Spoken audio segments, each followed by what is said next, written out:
I'm Kitty Boydnott, and I am proud to serve as president of the 60,000-member Virginia Education Association, and it is my honor to address you all today. What a special group you are. All of you who've cared to come out this afternoon to support public education on this hot August afternoon, thank you. Thank you for being here. Thank you for everything you do every single day. Thank you for your caring for students and for your support for each other.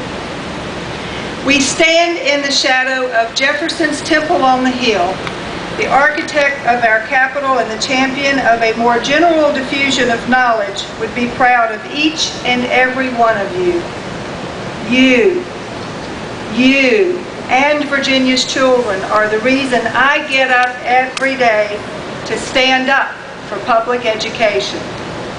I stand before you today determined to stop the wrong-headed effort to permanently cut funding for the education of Virginia's children. I stand before you with full knowledge that our governor has been dealt a bad hand of cards, a deep recession to face. We know sacrifice and cuts are the order of the day, but we also know that those cuts can be made in such a way that when this recession is over, school funding will be restored.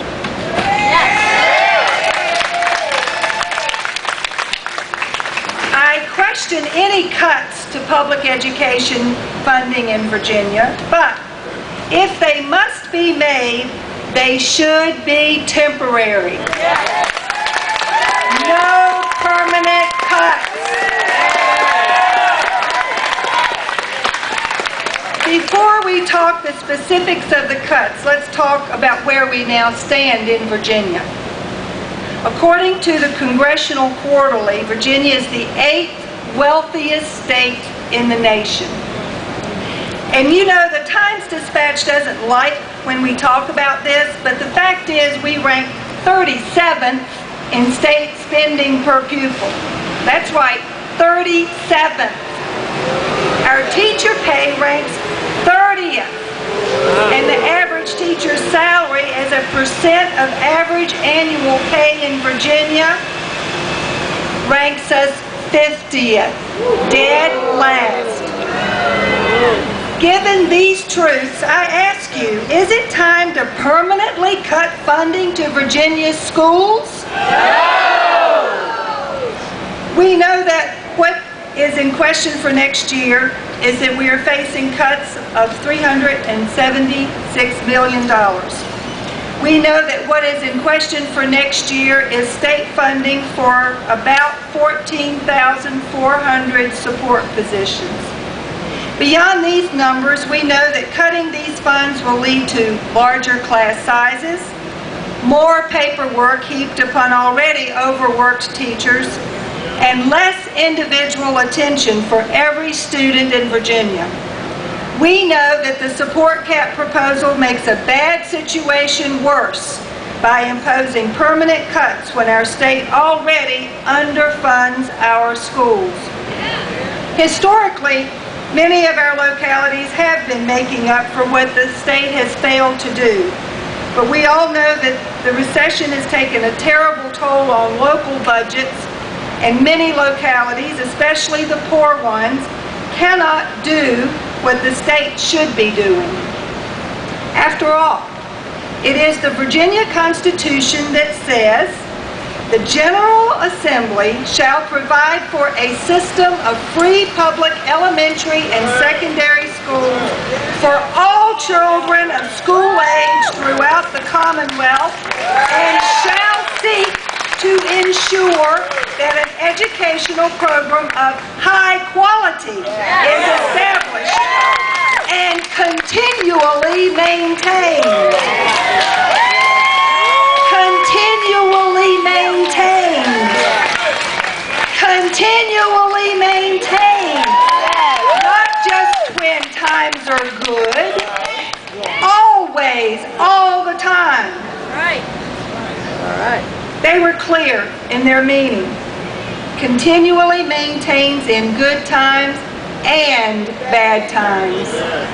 We have the responsibility to hold our elected officials to their word. When they seek office, they tell us what they stand for, and we vote for them based on what they tell us. Isn't it odd that they are ever looking for ways to hold us accountable for the jobs we do, but feel no sense of accountability in regard to their responsibility to provide us with what we need in order to get the job done? One thing we need is the support personnel to help us. We know that times are hard. We know this may be a time for sacrifice, but it is not the time to make public education cuts permanent. You know as well as I know that the world of today's students will be more challenging than the world we have all faced together. Virginia's next generation must be armed with an education of the highest quality if our state and our nation are to remain strong.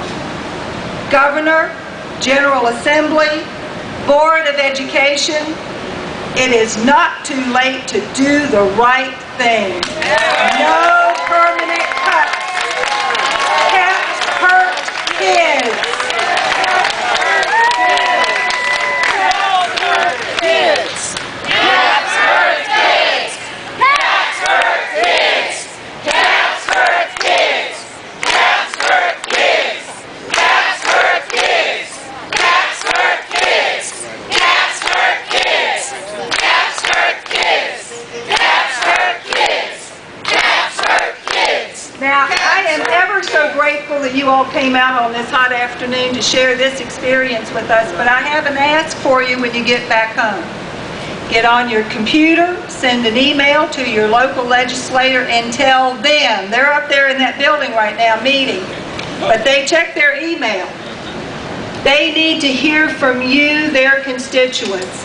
Call them on the phone and tell them, caps hurt kids, no permanent cuts. Thank you again for being here. My heart is full with appreciation for each and every one of you. Thank you for coming out. For some of you have driven long distances to be here. We have representatives from all over the Commonwealth, as far west as Giles County, Northern Virginia, Central Virginia, and Tidewater. So you're all represented. As we close out and head back home, I have a couple of other requests for you. Let's be good stewards of our Capitol grounds and pick up any trash we might have dropped along the way and take that with you. And if you don't mind, we'd like to recycle our signs so you can just, unless you've got a use for them back home in your own building, if you don't mind, leave the signs back over here near the steps. Safe travels home. Thank you, thank you, thank you for